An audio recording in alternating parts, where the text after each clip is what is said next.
Hello everyone, welcome to the channel. इस video में आपको जितने भी क्वेश्चन कराए जाएंगे वो आपको सभी सरकारी नौकरी के पेपर में आपको मदद करेंगे।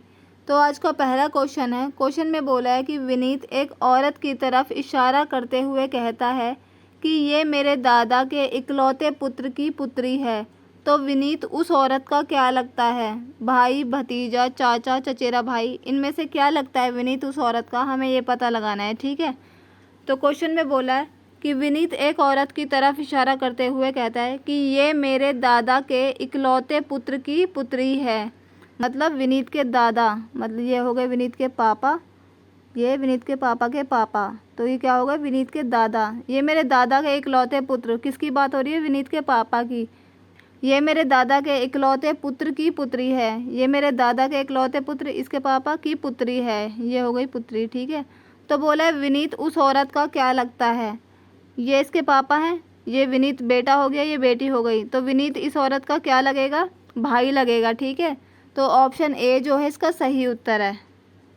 अगला प्रश्न है। क्वेश्चन में बोला है कि निम्न विकल्पों में से कौन सा विकल्प नीचे दिए हुए शब्दों का सार्थक क्रम दर्शाता है? हमें कुछ शब्द दिए गए हैं, हमें इन शब्दों को सही क्रम में लगाना है, ठीक है।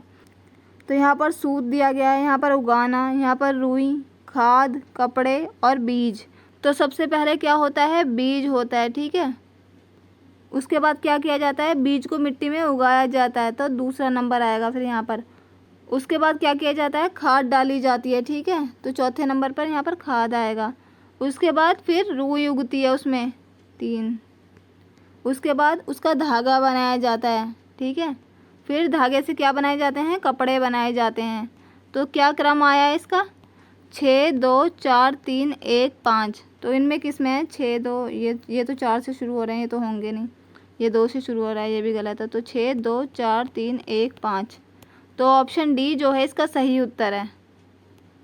अगला प्रश्न है। क्वेश्चन में बोला है कि लुप्त संख्या ज्ञात कीजिए। यहाँ पर एक संख्या मिसिंग है, हमें इसे फाइंड करना है, ठीक है, कि यहाँ पर क्या आएगा।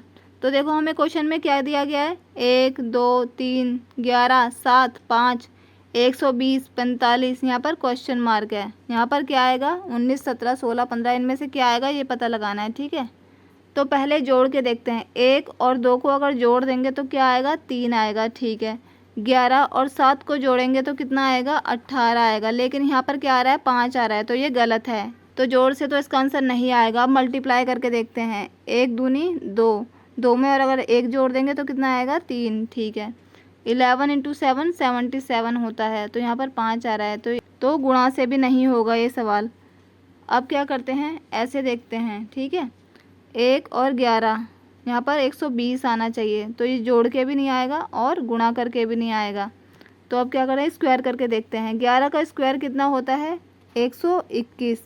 और 1 का स्क्वायर कितना होता है? 1। तो 120 लाने के लिए क्या करना पड़ेगा हमें? अगर 121 में से हम 1 घटा देंगे तो कितना आ जाएगा? 120, ठीक है। दोनों का स्क्वायर करके माइनस कर देंगे तो ये 120 आ रहा है, ठीक है। तो ऐसे ही अब दूसरे वाले को चेक करके देखते हैं। 7 का स्क्वायर कितना होता है? 49, 7 7 49 होता है। और 2 का स्क्वायर कितना होता है? 4। तो 49 में से अगर 4 घटा देंगे तो कितना आएगा? 9 में से 4 गए 5 और 4 45। तो यहाँ पर 45 आ रहा है। तो मतलब दोनों का स्क्वायर करके उन्हें माइनस कर देंगे तो आंसर आ जाएगा। अब इसे देखते हैं। 5 का स्क्वायर कितना होता है? 5 पंजे 25, ठीक है। अब 3 का स्क्वायर कितना होता है? 3 तिया 9। तो 25 में से अगर 9 घटा देंगे तो कितना आएगा? 16, ठीक है। तो यहाँ पर क्या आएगा? 16। तो ऑप्शन सी जो है इसका सही उत्तर है, 16 आएगा यहाँ पर। अगला प्रश्न है। क्वेश्चन में बोला है कि लुप्त संख्या ज्ञात कीजिए। यहाँ पर एक मिसिंग नंबर है, हमें उसे फाइंड करना है, ठीक है। पता लगाना है कि यहाँ पर इनमें से कौन सा नंबर आएगा। 35, 22, 37, 27 क्या आएगा यहाँ पर, ये पता लगाना है।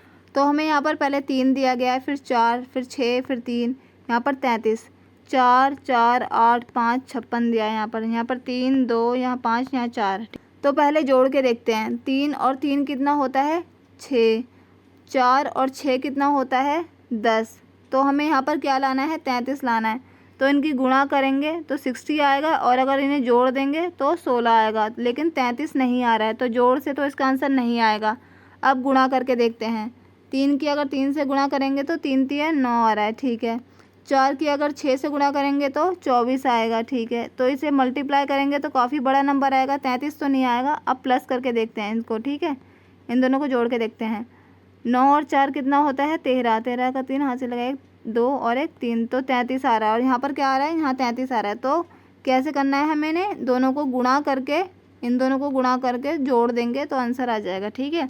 तो अब दूसरा वाला चेक करके देखते हैं। 8 को 5 से गुणा करने पर कितना आ रहा है, 8 पंजे 40, ठीक है। 4 को 4 से गुणा करने पर क्या आ रहा है 16। अब इन दोनों को जोड़ देंगे, 40 और 16 कितने होते हैं 56, और यहाँ पर क्या आ रहा है 56, तो ये ठीक है। अब इसको देखते हैं, ठीक है।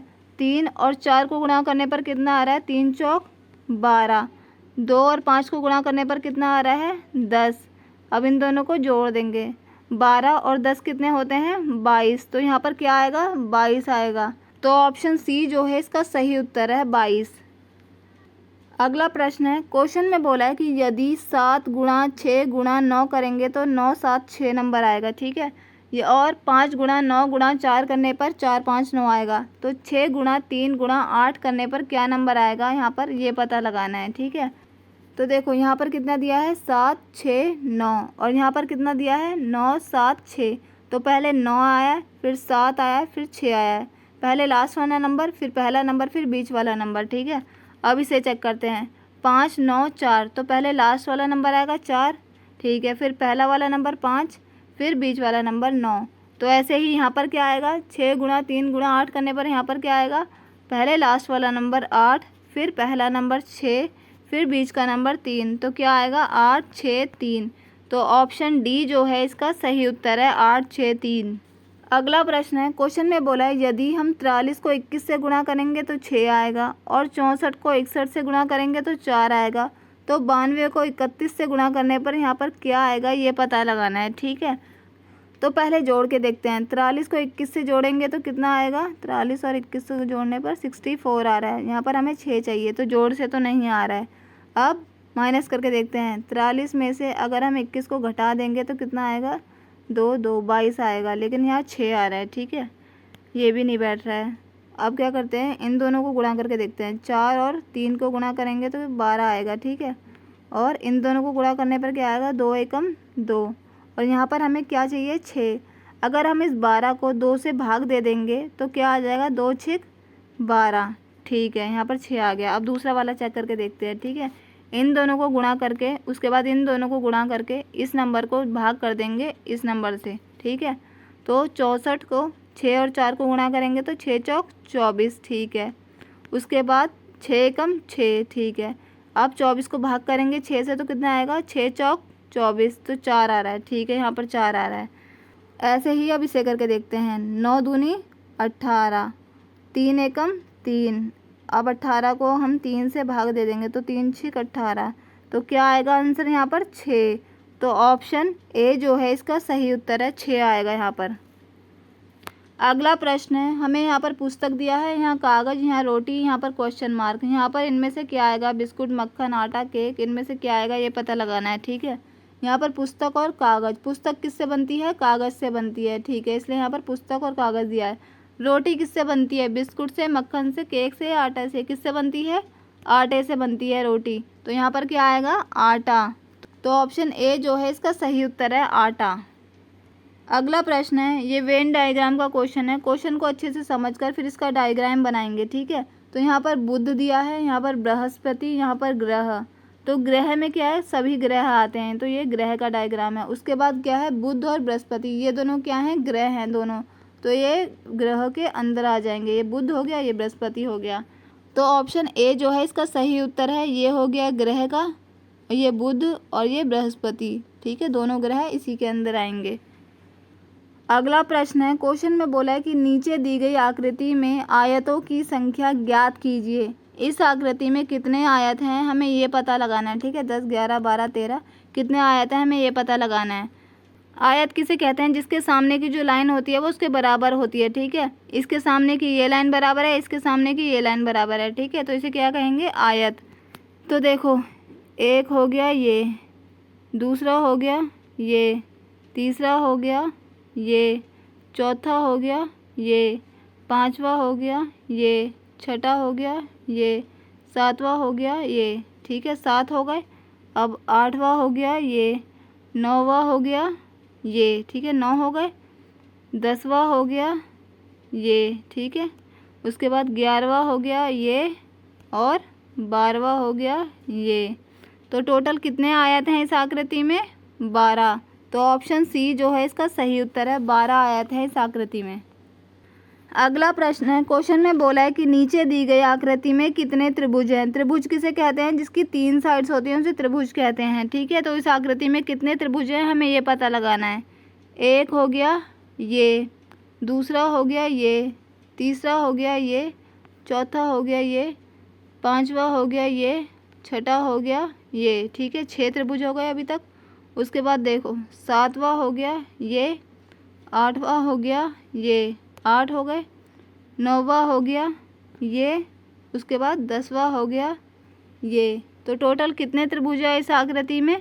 10, ठीक है। तो ऑप्शन बी जो है इसका सही उत्तर है। अगला प्रश्न है, क्वेश्चन में बोला है कि इनमें से सही आकृति कौन सी है, हमें वो पता लगाना है। ये हमें एक सही आकृति दे रखी है, इन चारों में एक बिल्कुल इसके जैसी आकृति है, हमें उसे ढूंढना है, ठीक है। जो सही आकृति है इन चारों में से हमें उसे ढूंढना है। तो देखो यहाँ पर सर्कल दिया है, ठीक है, इसमें आधा नीचे से भरा हुआ है, ऊपर का खाली है। ये सर्कल दिया है, इधर का लेफ़्ट साइड का भरा हुआ है ये, और राइट साइड का खाली है, ठीक है। ये एक वर्ग दिया है जिसमें ऊपर का आधा पार्ट भरा हुआ है और नीचे का खाली है। ये ट्राइंगल दिया है जिसका आधा पार्ट ऊपर का भरा हुआ है, नीचे का खाली है। बिल्कुल हमें इस जैसा ढूंढना है, ठीक है।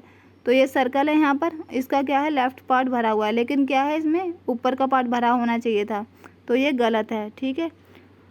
ऑप्शन बी जो है इसमें ये इसके जैसा है बिल्कुल, हाँ ठीक है। ये इसके जैसा नहीं है, इसमें ऊपर का पार्ट भरा हुआ है, इसमें नीचे का पार्ट भरा हुआ है, तो ये गलत है, ठीक है।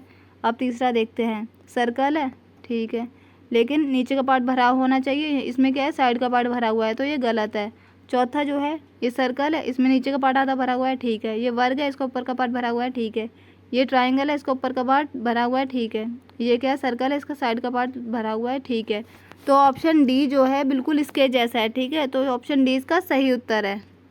मैं आशा करती हूँ कि जितने भी मैंने आपको सवाल करवाए हैं आपको अच्छे से समझ आए होंगे, और अगर पेपर में ऐसे सवाल आएंगे तो आप उन्हें आसानी से कर लेंगे। Thank you, have a nice day.